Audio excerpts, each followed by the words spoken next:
Chris, ons verwelkom vanaand vir die Jan Noordie van Gemeente Kerk Brits, wat ons vanaand die woord bring. En ons wil hom toe met die seën van die Here op die verkondiging daarvan, ook op sy werk in Brits, wat die Here tot dit seën, waarheid van sy woord op daar bevestig. Luister.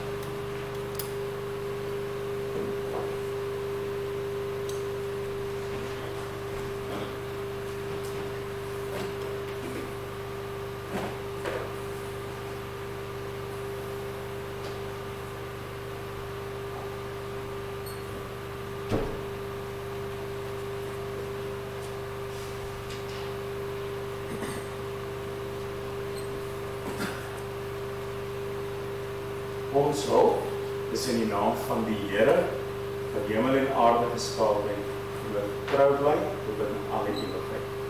Liewe gemeente, genade, barmhartigheid en vrede van God ons Vader en van ons Here Jesus Christus, deur die kragtige werking van die Heilige Gees. Amen. Dus kom ons loof die Here met Psalm 7, en van Psalm 7 gaan ons sing vers 1 en vers 8. Want hy was van onreg swanger, moeite en leens het hy versin, en nou stort hy self die grawe in sy eie valkuil in. Sal ek dan die Here nie loof nie, en sy naam nie al bedryf? Vir sy groot verlossingsdade sal ek die Allerhoogste sing. Psalm 7, vers 1 en 8.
Onze Vader, wat in die hemele is,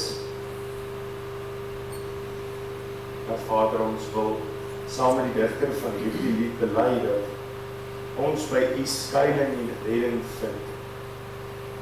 Dat ons soos verdwaalde skape was, uit mekaar uitgejaag, in ons eie rigtings in gehardloop het. Toe ons nog U vyande was, al ewe met die vreesende van U al weggevlug het. U ons in genade opgesoek en met U versoen deur U geliefde Seun. Daarom is daar geen groter woorde van dank en lof dat ons tot U eer kan sing. Here, dit wil ons met ons lewens met alles wat ons is en het doen, U naam wil te bring, U loof en prys. Want as ons die oggend moet begin om ons seëninge en die genade wat U oor ons uitgiet te tel, dan is daar nie genoeg ure in die dag nie. Ja, die genade op genade oor ons uitgiet, en nie net dit U ons met U versoen, maar U leer troos en lei ons elke dag. Ons dankie dat ons ook hierdie middaguur, die vooraand van nog 'n nuwe werksweek so by mekaar kan om ons rus in U te vind, om versterk te word vir dit wat vir ons voorlê, en dat U deur U woord en deur U Gees ons leer en U lei. En as ons dan nou voor U gelopende woord staan, dan is dit ons gebed, Vader, dat binne ons mag stil word, en vir ons 'n luisterende gees sal hê, wat sal hoor en sal doen, sodat U woord nie onverrigte sake na U sal terugkeer nie. Ons vra dit in die naam van ons Here Jesus Christus. Amen.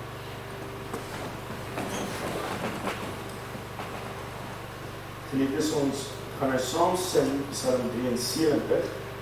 Psalm 73, Psalm van Asaf, is 'n wonderlike lied waarin Asaf eintlik maar ook 'n gemoedstemming verwoord wat so baie van ons daagliks voel. Dat het soms goed gaan met slegte mense. Hy verwoord dit so, hy sê, voorwaar God is vir Israel goed, vir wie opreg is van gemoed. Gods weg kan nooit so donker wees dat hy nie sorg vir wie hom vrees nie. En dan bely hy, maar hoewel my siel dit weet, het my voet haas in my leed gewankel, en dit was vir my so donker dat my voet wou gly. En dan kom hy uiteindelik tot die gevolgtrekking in vers 12, dat het veiliger en beter vir die gelowige is om naby aan die Here te leef. Want hy sê, wie ver van U sy weg moet gaan, stap op het donker afgrond aan. En dan kom hy aan die einde van die vers by hierdie wonderlike woorde uit. Ek het my hoop op God gestel om al sy werke te vertel. Kom ons sing nou Psalm 73, vers 1 en vers 12.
Saam lees uit die woord van die Here uit Handelinge. Ons gaan hoofstuk 12 lees, vers 1 tot 24. Maar hoofstuk 12 eerder van Handelinge vorm 'n tipe van 'n skarnier hoofstuk in die boek Handelinge. Ons kan breedweg, is nou nie 'n waterdigte indeling nie, maar ons kan breedweg Handelinge deel met die bediening van Petrus tot die omtrent by Handelinge hoofstuk 12 en dan van Handelinge hoofstuk 13 af kry mens baie meer met die bediening van Paulus te maak. Dit is nog nie moeite werd om dalk by die huis hoofstuk 11 en 12 saam te gaan lees.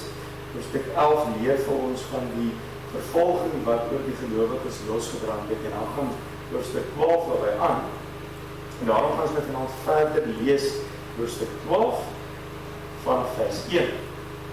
En omtrent daardie tyd het koning Herodes sy hande geslaan aan sommige uit die gemeente om hulle kwaad aan te doen. En hy het Jakobus, die broer van Johannes, met die swaard omgebring. En toe hy sien dat die Jode welgevallig was, het hy verder ook Petrus in hegtenis geneem. En dit was die dag van die ongesuurde brode. Toe hy hom dan gegryp het, het hy hom in die gevangenis gesit en oorgegee aan 4 wagte, elkeen van 4 soldate om hom te bewaak met die bedoeling om hom na die Paasfees voor die volk te bring.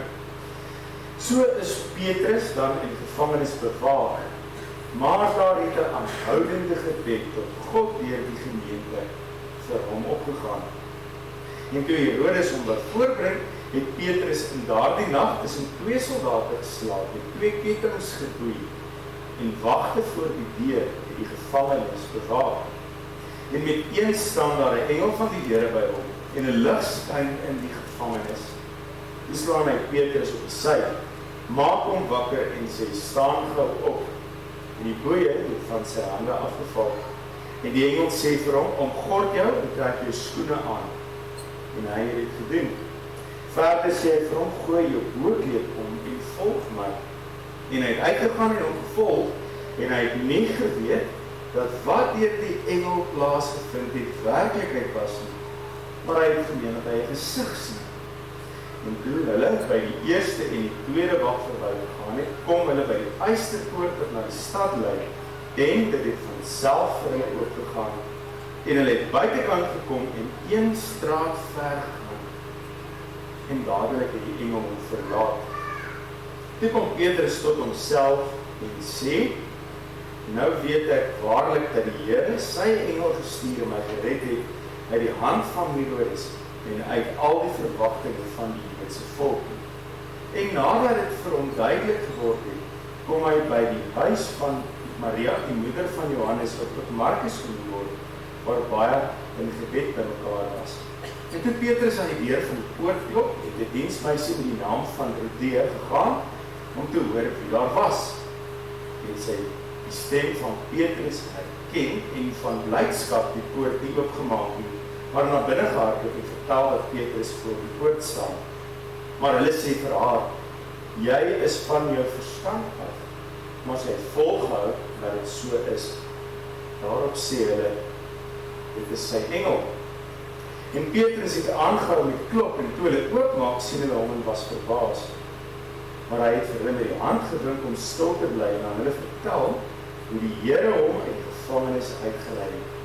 En hy sê, vertel dit aan Jakobus en die broeders. En hy het uitgegaan en na 'n ander plek vertrek. Toe dit dag geword het, was daar onder die soldate geen klein opskudding oor wat van Petrus geword het. Daarop het Herodes hom gesoek en nie gekry nie en die wagte onder verhoor geneem en bevel gegee dat hulle tereggestel moes word. En hy het van Judea weggegaan na Caesarea en daar gebly. En Herodes was verbitter teen die Tyriërs en die Sidoneërs. En hulle het 1 paragram gekom en nadat hulle Blastus, die koning se hofdienaar, omgepraat het, vrede gevra, omdat hulle land onderhoud uit die koningse ontvang het. En op 'n bepaalde dag het Herodes 'n koninklike kleed aangetrek en op die troon gaan sit en hulle toegespreek. Daarop het die volk hom toegeroep, 'n stem van 'n God en nie van 'n mens nie. En onmiddellik het die engel van die Here hom getref, omdat hy die eer nie aan God gegee het nie, en hy is deur wurms verteer en gesterf. Maar die woord van God het gegroei en toegeneem. Maar vers 25 Saulus en Barnabas en Saulus het van Jerusalem teruggekeer nadat hulle hulle diens vervul het en hulle Johannes saamgeneem wat ook Markus genoem word. Dit is ons kyk vanaand in die besonder na verse 3, 16 en 24, vers 3, en toe hy sien dat dit die Jode daar gevallig was, het hy verder ook Petrus in hegtenis geneem, en dit was in die dag van die ongesuurde broode. Vers 16, Petrus het aanhou met klop, en toe hulle oopmaak sien hulle hom, en was verbaas. Dan vers 24, maar die woord van God het gegroei en toegeneem. Geliefde gemeente van ons Here Jesus Christus, menslik gesproke is daar nie 'n uitkomkans nie. 16 soldate bewaak vir Petrus. 2 is aan hom vasgeboei, 2 staan voor die deur van die tronk en wag hou. Elke 3 uur verander die wagte van skop, om seker te maak dat Petrus die prioriteit gevangene die hoë profiel aangehoudene nie sal kan ontsnap nie. Reeds een keer van tevore het Petrus in die middel van die dag ontsnap en Herodes is nou vasbeslote dat dit nie weer sal gebeur nie. Boonop is Jakobus tereggestel. Hy word die eerste apostel van ons Here Jesus wat 'n marteldood ter wille van die evangelie gesterf het. En in Handelinge 11 lees ons van 'n hongersnood wat die gelowiges begin bedreig. En nou lees ons van 'n ander bedreiging. Hierdie keer vir die eerste maal vervolging vanaf die heidense Romeinse staat. En u sal onthou dat destyds na die dood van Stefanus daar 'n grootskaalse vervolging van die gelowiges begin het. En dit het veroorsaak dat die gelowiges verstrooi geraak het oor die destydse wêreld. Dinge het intussen weer kalm geraak en daar is relatieve vrede gewees. Maar nou, met die bose en die arrogante, Herodes Agrippa die eerste op die troon, om die kerk opnuut onder die sperk. Wil die bose dit met mag en mening uitdruk. En nou weet ons geliefdes, dit is die patroon van die boek Handelinge, hoe die vervolging van daaraf verder net in alle felheid sal toeneem. En wanneer dit gebeur, wanneer Petrus in hegtenis geneem word en Jakobus tereggestel is, dan trek die gemeente in Jerusalem laag. Die gelowiges doen letterlik die enigste ding wat hulle kan doen. Hulle verenig in gebed. Moet ons mooi verstaan as ons dit sê, broer en suster, hierdie gebed is nie 'n laaste uitweg nie. Maar dit is 'n uiting van geloof en vertroue. Maar nou moet ons ook sê, later as Petrus dan vrygelaat word, dan kan hulle dit skaars glo. Nou broer en suster, dit is dalk nie met die eerste boekopslag so duidelik, maar in hierdie stuk Openbaringsgeskiedenis vind ons 2 uiteenlopende reaksies op die almag en op die vrymag van die Here. Aan die een kant het ons Herodes, maar het blaatant misken, wat homself wil verhef, wat sy magsbasis wil verbreek ten koste van die Christene. En aan die ander kant het ons die gelowiges, wat 'n wag en sien tipe van houding inslaan. En nie een van hierdie reaksies is reg nie, geliefdes. Nie een van hierdie reaksies hou tred met die almag en voorsienigheid van die Here.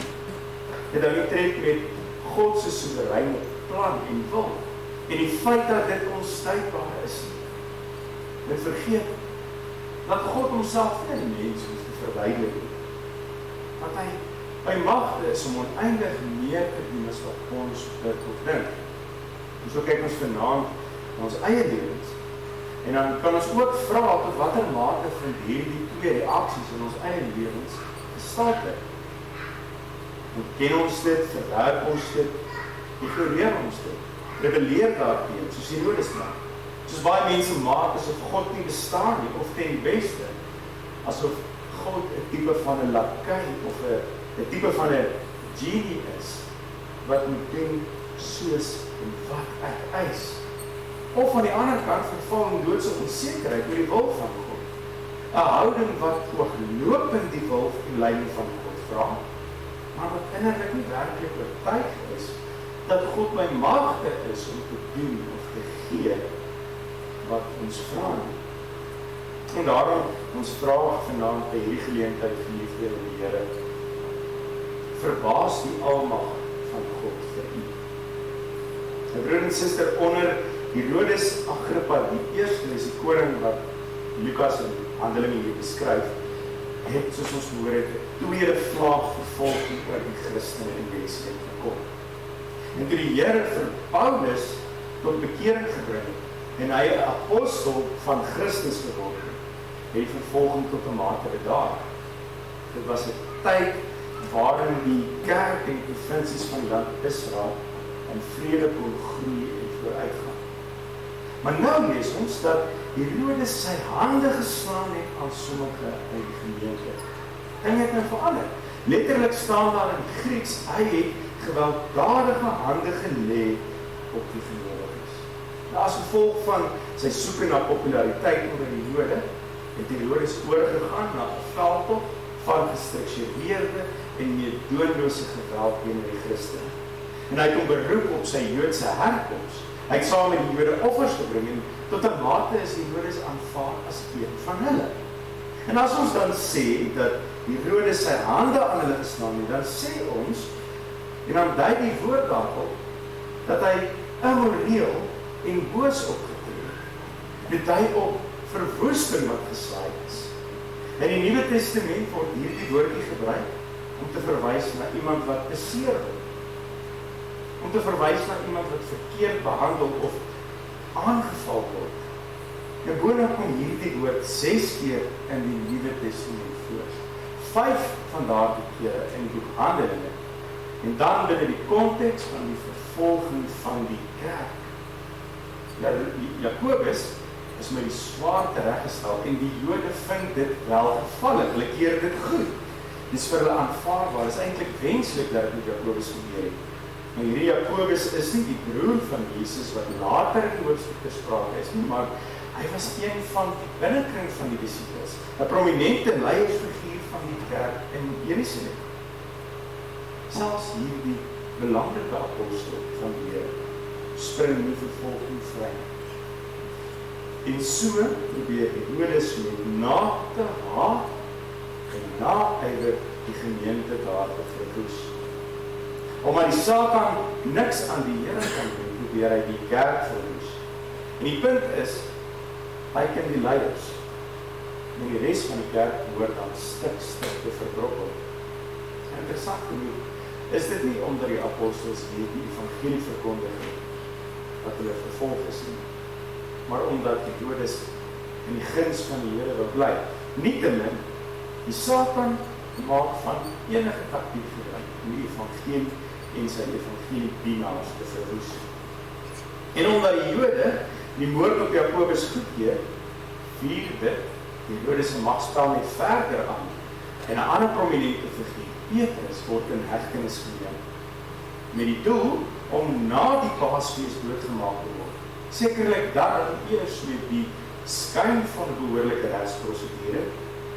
Maar eintlik, en dit sien ons in die progressie van geweld in hierdie gedeelte, eindelik sal Petrus dan ook sterf. En omdat dit Paasfees is, sou dit beslis nie by die Jode verbygegaan het dat Petrus gearresteer is. Maar Herodes is uitgeslapen en hy wag tot na die Paasfees om Petrus se saak te hanteer. Dis waarskynlik omdat hy vir die Jode bewys wat er agter my vir die Paasfees het, omdat hy opstand wou verroep, of heel waarskynlik omdat hy wil seker maak dat daar maksimum aandag op die teregstelling van Petrus is. En dit is hoe Petrus dan as 'n maksimum sekuriteit gevangene, hoë profiel in die tronk bewaar, of tronk beland, met minder as 0% kans, menslik gesproke, om uit te kom. 8 dae in die tronk, met sekere wete, dat sy lewe nou op 'n einde gaan kom. Maar broer en suster, dat Herodes ons so vergryp aan die kerk en aan die gelowiges, wys vir ons maar net weer eens die stryd waarin die kerk van alle tye en alle plekke gewikkeld is. Ongeag die motiewe, vervolging is iets wat die kerk altyd te wagte kan is. Ons kom maar dink aan die wêreldwye opspraak wat verwek is met terreuraanvalle telkens. Soos wat die geval was in Londen 'n jaar wat terug. Ergens op Amerikaanse bodem. Die aanvalle in die moskee in Nieu-Seeland verlede jaar, voortsetende oorloë in Sirië en die Midde-Ooste. Hoe dat mense as sulke tipe van goed gebeur, kerslig wake hou, blomme aandra, stilte tye en gebede opstuur vir die slagoffers. Maar hoe dat daar terselfdertyd 'n oorverdowende stilte is op die aanvalle van die Christelike gemeenskappe in Afrika, byvoorbeeld in Nigerië. Nie een enkele hoofstroom mediahuis het berig oor die feit dat daar in die laaste paar jaar meer as 6.000 gelowiges tereggestel is. In Sudan is die lewe vir die gelowiges 'n daaglikse proses van vervolging. Dis 'n leefstyl. Hulle ken nie iets anders nie. En kyk, hoe word op plaaslike bodem die Bybelse leer oor geslagtelikheid en die huwelik, selfs tot in die hof geveg. Niemand word vervolg en gevrywaar nie. 2 prominente apostels, 2 leiersfigure in die kerk in Jerusalem. En hier is die een dood, en die ander een so goed as dood. Die mense kon reken, maar dit is klaar in die kerk. Die mense kon dink, as hierdie 2 leiersfigure, die intenste reisgenote van ons Here Jesus, hulle wat gehelp het om die fondasie van die kerk te lê, as hulle dan daarmee heen is, dan het Herodes mos sy doel bereik. Dan het hy sy magsbasis uitgebrei, hy is onaantastbaar op die troon. Die Jode het nou die struikelblok van die evangelie verwyder. Die Satan het dan uiteindelik gewen. Maar nee, geliefde broer en suster, dit is en dit bly die kerk van die Here. Sy uitgeroepte kinders, wat deur die bloed van Christus aan hom en hom alleen behoort. Nou dit is allereerst die stryd tussen God en die Satan, en hierdie stryd is God nie aan die verloor kant nie. Die oorwinning is reeds op Golgotha behaal. En daarom kan die vooruitgang en die groei van die kerk nie gestuit word deur 'n blote mens nie. Maak nie saak hoeveel mag so 'n mens ook al mag hê. Wat nie, maak nie saak wat die status van daardie mens mag wees. Ja, die Joodse dade is brutaal, dit is gewelddadig, is laakbaar, en op die oog af lyk dit of dit suksesvol is. Maar God laat nie met hom bors nie. Later in die hoofstuk sien ons, die Jodes verhef homself tot God, en hy word op die plek deur die Here getref. En daarom hang die vooruitgang van die kerk ook nie af van blote mense nie. Selfs nie eers belangrike en prominente figure soos Jakobus en Petrus nie. Hulle is en hulle bly maar instrumente in die grote plan van die Here, en hulle word tot die eer van sy naam en tot die beswil van sy kinders ingespan in sy diens. Geliefdes, daar kan ons net hier vir 'n oomblik stil staan en bedink hoe dat God ten spyte van ons mense en ons gebreke en ons swakhede nog steeds sy kerk laat groei. Hoe God daagliks op die werking in elke gemeente sien, bly gawes oor elke gemeente uitgiet. En daarom moet ons dan sê, God is nie verlewe in die individue. Dit is en dit bly maar altyd genade wat God hom van mense af laat doen. En wanneer hierdie dinge met die apostels gebeur, dan sien ons die kerk verenig en gered. Letterlik staan daar met ywer, aanhoudend, uitgereg, ononderbroken. Maar geliefdes, wat hier gebeur het, die kerk tot in haar kern geruk, stil geruk. En nou smeek hulle die Here onophoudelijk vir uitkoms. Ernstige gesmeek tot God, amper soos wat Jesus in die tuin van Getsemane met sy Vader gebid het. Nou Lukas gebruik inderdaad dieselfde 2 woorde vir dit hierso. Weet nie wat die inhoud van die gebede was nie, maar dit staan vir ons sonder twyfel dat hulle sou gebid het dat Petrus vrygelaat word. Hulle sou vir uitkoms gesmeek het. Waarskynlik sou hulle dan ook vir die Here gevra het om met die nuwe bedeling van meedonelose en aanhoudende vervolging tot einde te bring. En dan laat die Here vir Petrus vry. Net of dit lyk toe dit te laat is, stuur die Here 'n engel om vir Petrus uit die gevangenis uit te laat. Dit is toch nie moeite werd om hierdie gedeelte middelslag rustig by die huis te gaan lees, want dit is baie interessant. Petrus slaap ongesteerd in die gevangenis. En dit val 'n mens toch op om te vra, met die swaard van die dood oor jou kop, wie weet dat jy môre tereggestel kan word? Hoe is dit moontlik dat enige iemand kan slaap, selfs so rustig slaap, dat die engel moet sy sy moet slaan om hom wakker te kry? Maar by Petrus is daar geen angs of vrees of benoudheid oor wat in die volgende dag sal gebeur. Sy lewe is voluit in die hande van die Here. Van die eerste keer wat hy gevangen geneem is daar in Handelinge 4, het hy en die ander gelowiges telkens onder die indruk gekom dat alles wat met die gelowiges gebeur aan die Here bekend is.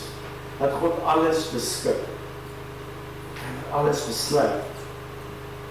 En daarom, geliefde broer en suster, slaap Petrus.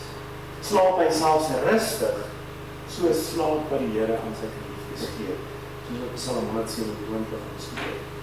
En dan merk ons op, dit is nie Petrus wat ontsnap nie, dit is God wat elke verhindering uit sy pad uitlaat. Dit is God wat vir Petrus uitlaat. Sy boeie val af. Hy loop onverstoord verby die eerste, verby die tweede wag.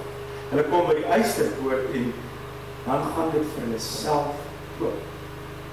En is hulle in die stad. En so verlaat die engel vir Petrus en sy opdrag is voltooi. En ons sien Petrus het dit nie verwag nie. Dit is ons baie duidelik.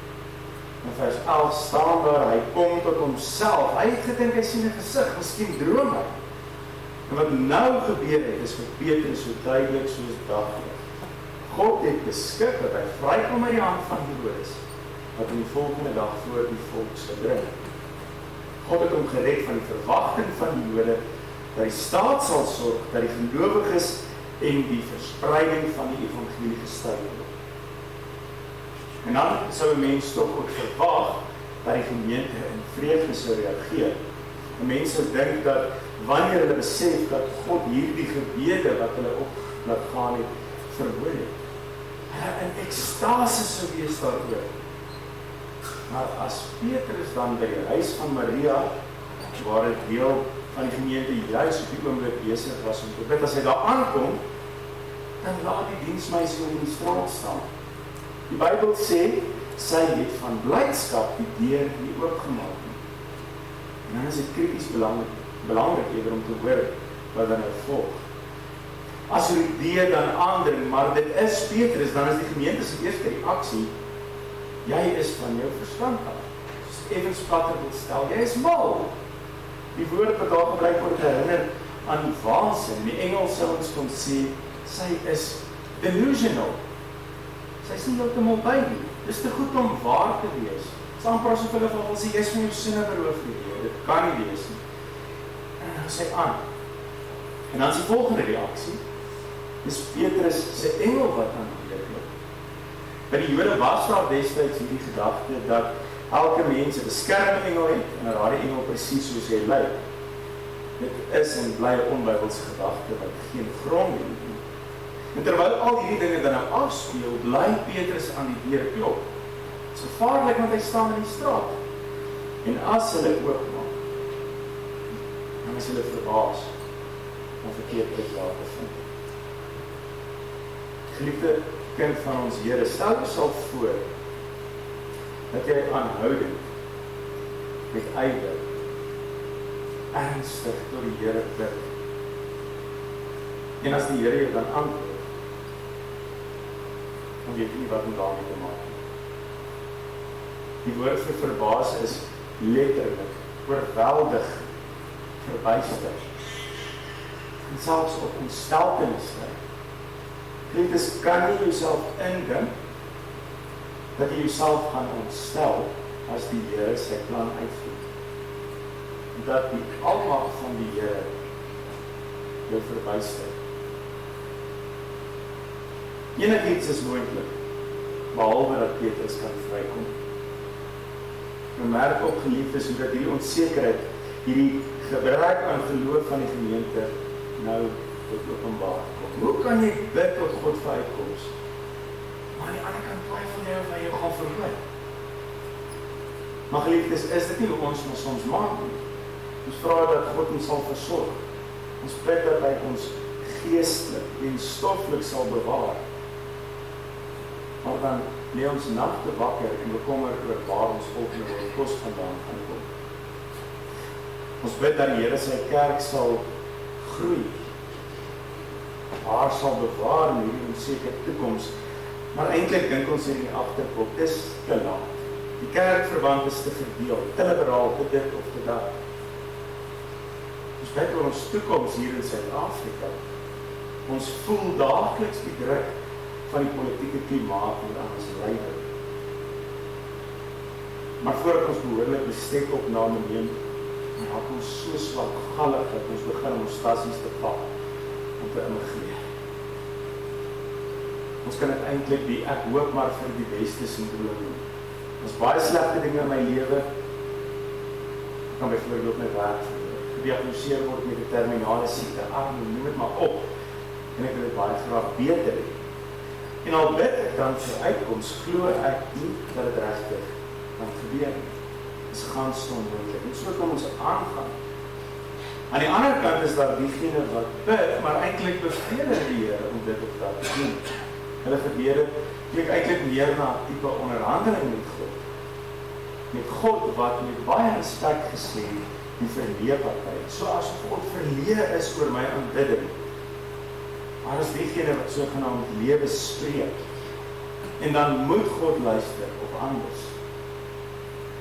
Dus laat ons dit ondubbelsinnig stel, en laat ons dit glo. God is nie in sy almag gebind aan menslike wispelturigheid nie. God beskik oor alle dinge, want hy weet beter. Hy beskik dit tot sy eer. Hy spreek en dit het geskied. En in sy almag is hy ons nie 'n antwoord verskuldig nie. Dat hy toelaat dat een apostel tereggestel word en dat 'n ander vrygelaat word, is in sy soewereine beskikking so. Die martelaarskap van een van sy kinders kan eweveel spreek as die lewe en voortgesette prediking van een van sy ander kinders. En dit is net God se besluit. Ons praat van sy vrymag. En God se vrymag is allesomvattend en oorweldigend. En dit is baie belangrik om te onthou dat God se vrymag nie iets leliks of gevaarliks is nie. Want omdat God volmaak lief het, volmaak wys is en volmaak regverdig is wat hy besluit om te doen. Altyd reg, altyd die beste, perfek, goed en wys. Broer en suster, dit is die waarheid ongeag of ons dit raak sien. Van immers oor die verheerliking van die naam van God, oor die uitdra van die evangelie. En dit sien ons nou by Petrus, wanneer hy uiteindelik toegelaat word om binne te gaan. Uiteraard is die gemeente nou in ekstase wanneer hulle besef dit is die waarheid. En dan kan ons onsself voorstel, hulle groet hom met allerhande uitroepe, stortvloed van uitdrukkings van blydskap. Dat hulle sonder ophou sou praat en hy driftig en uitbundig sou wees. En dan staan Petrus makende met die hand stil. Dit gaan nie hier oor hom nie. Dit gaan oor God wat hom laat vrykom. Dit gaan eintlik nie eers hier oor die vrylating nie, maar die doel waarmee hy vrygelaat is. Geliefdes, dit gaan oor die allesomvattende en verbuisterende almag van God. Ja, geliefdes, daardie verbuisterende almag van God in Christus, toe die beker van lyding hom nie verby gegaan het nie, wat hy tot op die laaste druppel leeg gedrink het. Dis die verbuisterende almag by die offisier daar by sy kruisiging tot geloof gebring het. Dit is die oorweldigende besef dat God sonder dat ons daarvoor gevra het, toe ons van hom weggeloop het, elkeen wat glo, teruggekoop het deur die bloed van sy eie seun. dat hy sy gees in ons gestuur het, by ons bly, dat ons ganse wese, ons ganse bestaan aan hom behoort. Liefdes en net wat syne is, kan die Here ons behaal. Wat hy wil. Hy mag self besluit, hoe hy elkeen van ons, tot die verheerliking van sy naam, in die koninkryk kan instaan. Liefdes, laat ons veel eerder verwonderd staan, oor die feit dat God hopelose sondaars, deur sy genade ophef, en aan ontblik. Laat ons nooit ontstel raak oor die feit, dat God in sy almag anders doen as wat ek dink of wat ek besluit het. Laat ons kruis vrymoedig dra hier waar God ons geplant het. Laat ons verwonderd wees oor die feit dat God juis op sy manier sy plan uitvoer, want hy weet immers die beste. Wat is die gevolg van al die dinge? Ons lees saam Handelinge 12 vers 24. Maar die woord van God het gegroei en toegeneem. Onstuitbaar is die gang van die evangelie. Onstuitbaar is die almag van ons Here. Die teenkanting, rebellie, minagting of vervolging kan dit keer nie. Die ongeloof of kleingeloofigheid maak dit ongedaan. Want dit is gaan lees maar gerus die res van die Handelinge. Dit was die patroon. Die woord is bedien. Die gemeentes is gevoed en die evangelie het versprei. Geen snaakse tierlantijntjies en allerlei vreemde dingetjies is gedien. Net die suiwere, onstuitbare bediening van die woord het geseëvier. Maar lief is geconfronteer met al die dinge. Geconfronteer met die besef van God se vrymag en sy soewereiniteit. Vra ons dan aan die einde weer, verbaas die almag van die Here vir u. Amen. Liefdes, kom ons sing Psalm 99 en sing daarvan vers 1, 2, 3 en 5. God die Here regeer, weef o volke eer die God wat troon waar die Gerubs woon, wat in Israel sy gerig gestel, aarde en al wat lewe, laat dit voor hom lewe. Say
met my saam.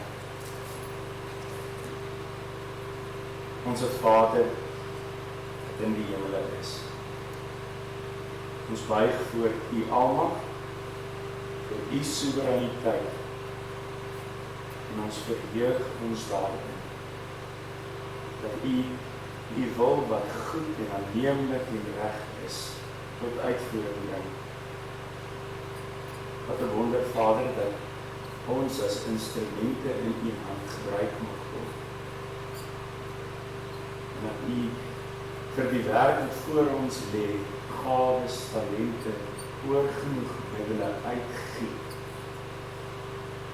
Dat U eer verbreek in die evangelie versprei mag word. En as ons dan so vir U stil raak en oordink, Here, dan besef ons hoe wonderlik dit is om U kind genoem te mag word. Dat U U geliefde seun in ons plek oorgegee het. Gee daarom vir ons heilig en erns in U diens. Om as U afgesonderde kinders so saam te arbeid. Met 'n kragtige getuienis hier sal opgaan en dan die evangelie onverhinderd mag versprei. Heer, dat hierdie gemeente ook in geloof en ook in getalle mag toeneem. Heer, en elke lidmaat die wysheid wat nodig het. Wees hier ook in genade met die wat U tot die besondere dienste hier geroep het.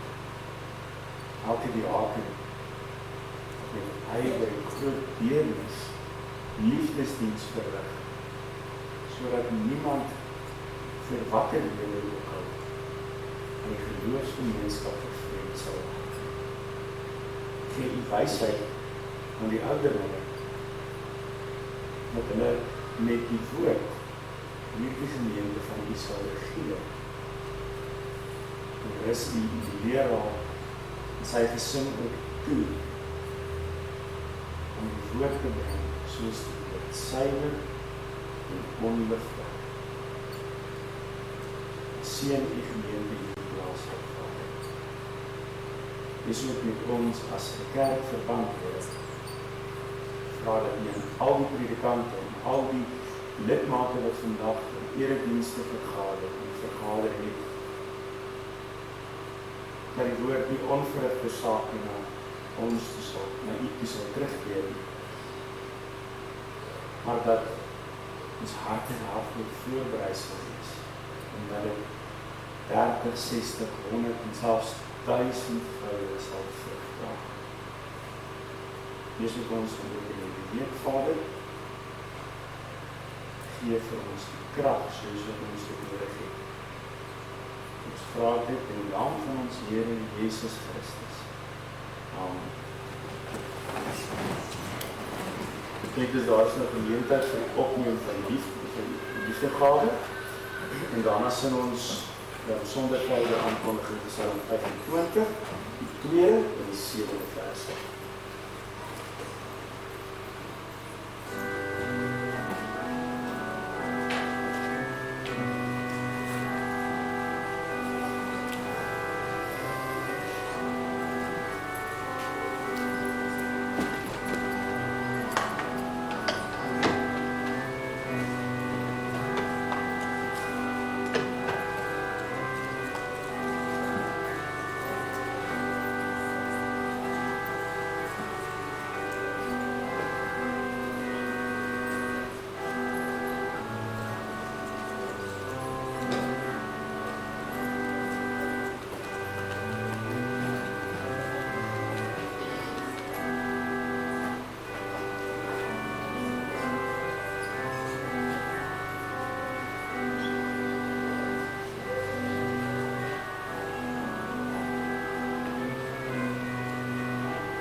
Seun van die Here. Die God van alle genade self, wat ons geroep het tot sy ewige heerlikheid in Christus Jesus, sal ons nadat ons 'n kort tydjie gelei het, volmaak, bevestig, versterk en grondves. Aan hom die krag en die heerlikheid tot in alle ewigheid. Amen.